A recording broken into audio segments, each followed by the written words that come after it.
Thanks for watching our Solution Spotlights with the CEA team at Griffin. These segments bring our suppliers together with our internal team to address questions and problems that growers face on a daily basis. Today's segment is going to focus on photoperiod control for hemp and cannabis. From the Griffin CEA team, we have Sean Shackleton, who helps our group with equipment. We have Erica Hernandez, our GGS Pro technical specialist for CEA. And we have two folks from our supplier partners, Advancing Alternatives and Total Grow. From Advancing Alternatives, we have Matt Kroom. And from Total Grow, we have Jeff Maston. Thanks everybody for joining us today. Sean, how about you get us started? Thanks everybody for being here today. With the legalization of hemp and cannabis, here at Griffin, we are experiencing more and more growers reaching out and being interested in moving into a year-round greenhouse-based production for these crops, i.e. the cannabis and the hemp crop. One of the things that needs to be addressed for year-round production is photoperiod control. Erica, could you tell us a little bit about what these challenges are? Yeah, sure, Sean. Thank you for that introduction. So let's start by defining, what is a photoperiod and what is photoperiodism. So that's definitely a term that is out there, used a lot. Many crops have some degree of photoperiodism, which means that their growth and regulation is determined or influenced by the length of day, the length of the light that they are exposed to. So cannabis and hemp in particular, they're very photoperiod responsive, aka the length of the day or the length of the night that they're exposed to really has a strong influence on when they're vegetative versus when they start to flower. So cannabis is what we would call a short day crop, meaning that it begins its reproductive cycle or starts to flower when we see short days or long nights. And in outdoor grows, cannabis is planted in the spring, usually late spring. It develops throughout the summer where we're seeing longer and longer days. We have a longer photoperiod of 12, 14, 16 hours. And once we get into the late summer, where we start to see that photoperiod declining and the night getting longer, then we start to see flowers developing, and we harvest our flower in the fall. So this results in a single growing period that growers can sort of plan around, but it's, like I said, it's only a single period. That leaves a lot of time throughout the year that growers aren't actually able to grow cannabis in the field. So what do we do about that? A lot of growers, have been trying to take their crops indoors so that they can grow during the winter, during the spring, during the off seasons with cannabis. But we run into different challenges throughout the year. So, for example, if we're wanting to start a crop in the fall or winter, we've got those short days or long nights to deal with, but we want to keep the plant vegetative. So we need some way to lengthen the days to get that vegetative growth for the beginning part of the growing season. And then if you want to, end up with your harvest in the early spring or in the summer where we have those long days to deal with, normally the crop would be, trying to stay vegetative. So we need some way to cut that off and make sure that we've got our shorter days and start that flower initiation. So there's, horticultural technology has really been developing quite a bit over the years, and cannabis isn't really the only crop that has these types of requirements.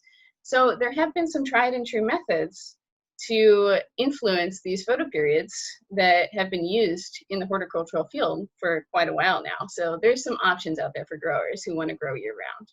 Great, thank you, Erica. That describes a very great view on the what and the why of photoperiods and light control.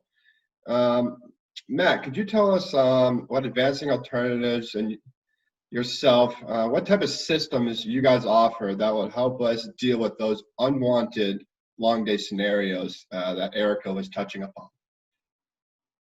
Sure, thanks, Sean. Many know us for our abilities and our systems that ventilate a greenhouse by rolling a fabric or the glazing fabric on a greenhouse to open it up to allow air to pass through. We use the same concept with light deprivation, albeit with an opaque material on the outside of a greenhouse. Like Erica mentioned, the idea here is to in a long day scenario is to shorten that day to promote the flowering of hemp or cannabis, whereby multiple harvests can happen during the course of a year. So the idea of our system is to attach a fabric, in this case for light deprivation, an opaque fabric, which will deprive the growing environment from light. So we have an example here of one of our installs in Oregon. It happens to be it's a greenhouse that was solely purposed for flowering side. So the grower will move vegetated crop into this area and use it solely for, like I said, light deprivation. You'll notice around the perimeter, what we do is take a couple of layers of the same or an opaque fabric and introduce air into those layers to provide a back pressure against the curtain itself to create a seal around the perimeter whereby wind can't affect and open the curtain, allowing light to penetrate. So it's a fully sealed system. Matt, are there some structures that this type of system would work better with? I.e., are we like a standard freestanding ground-to-ground house or like a gutter-connected type of house? Could you touch upon that? Yes, with our system, yes, you're right, Sean. A freestanding structure, one whereby you have free travel from the ridge to the baseboard of a curtain roll bar, is how ours is designed, utilizing gravity by attaching the system at the peak of the structure, and thereby blacking out, if you will, the structure by rolling a fabric from the top to the baseboard. Great, thank you, Matt. Mm-hmm. And another question when we're just talking about the install of these type of systems, a lot of times phone calls are coming in with people who have existing structures. Are these systems or something you can applicate to an existing greenhouse, or is this better done when you're starting a new greenhouse from the stud up? You can do it either way, Sean, and I would say the vast majority of our applications are retrofit, whereby there's an existing greenhouse that's been used for other purposes for quite a while, and the grower wants to start into a crop, cannabis hemp, and so they are repurposing that structure. Great, appreciate it.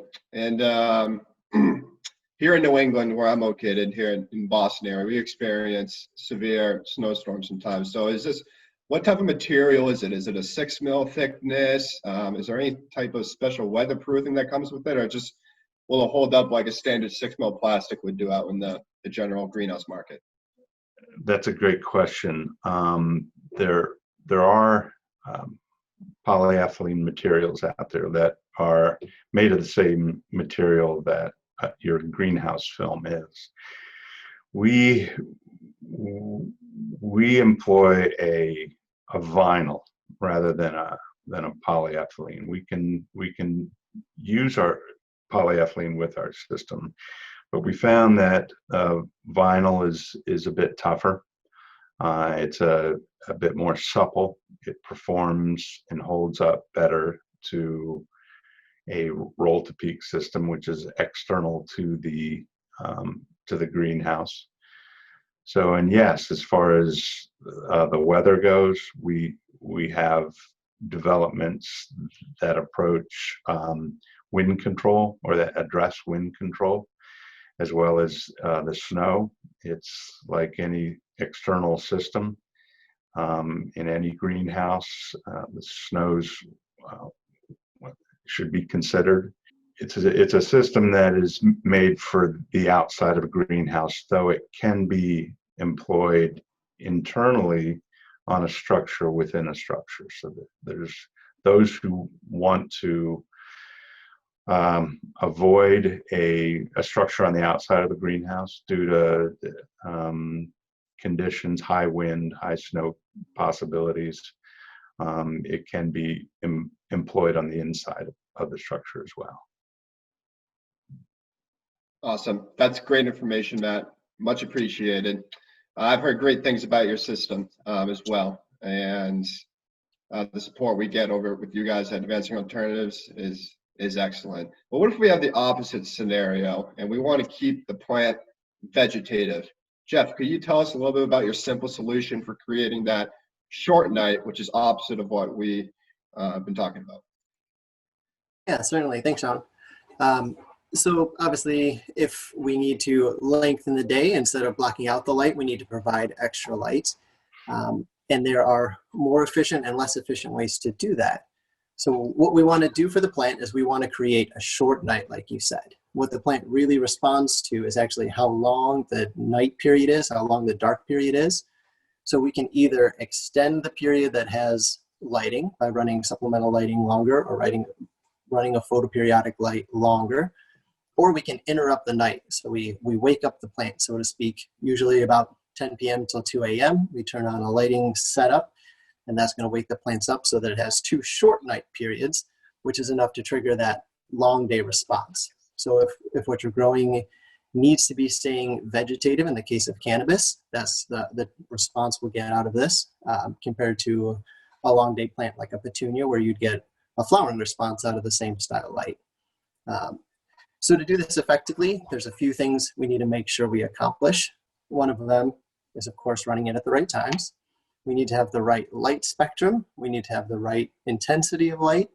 And we need to make sure that we've blanketed the plant uniformly enough to trigger this response across the whole plant.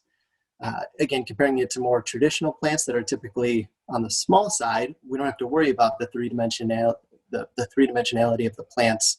But if you have a 2, 3, 4 foot tall cannabis or hemp plant, we need to have a little bit more light so that it penetrates deeper, and we need to have a little bit more concern over where the lights are so that they can come from different angles. In terms of the light spectrum, it's red and far red light is what's most responsive for the plant. If you use a high enough intensity of any light spectrum, you'll generally trigger this response. But when we want to do it efficiently, we want to focus on the reds and the far reds. All plants have a photoreceptor called phytochrome, and that's the 2 regions that it absorbs is reds and far reds. And we want to mimic what the sun does, which is a relatively even balance of the 2. And that'll be the most universally accepted. Any plant, any stage of growth, if we're providing that even balance of reds and far reds, we're going to trigger that response as long as there's enough light. And the amount of light we need here is very, very low compared to a supplemental lighting. We're not actually providing enough energy to the plant to really grow it. We're keeping it a much lower level. All we're doing is kind of flipping a light switch and triggering that long day response for the plant. So we're talking about, for those familiar with micromoles, around 1 to 2 micromoles is enough to trigger this response. And when it's a bigger plant, we'll do a little bit more at the top so that we're getting those light levels more thoroughly throughout the plant. One of the other considerations to be aware of is just latitude, where somebody is. The farther south a grower is, the more natural light they're getting, and the more likely it is that they're getting enough light energy from the sun, and all they need to worry about is this length of day. So if the sun's providing enough energy that the crop quality is already good and the growth rates are already acceptable, there's no reason to be investing in high intensity lights and more energy intensive, expensive system. We can use the pure flowering lamps, these reds and far red light bulbs, and just blanket the plant with this trigger and get that response. Farther north, there's still times where this is really useful, and that's generally when the plants are smaller. So if you're doing clones, cutting seedlings, just like with traditional ornamental plants where the total amount of light that we need is not that high compared to a large flowering cannabis plant, then we just, again, use these nice, easy trigger on the plant to trigger the long day responses and keep them vegetative. Great. That's awesome, guys. Matt and Jeff, thank you so much. It's been super informative. If there are any other further questions, our folks here at Griffin, we have a customer service line. You can feel free to reach out to it. It is 800-888-0054, and the extension number is 89199.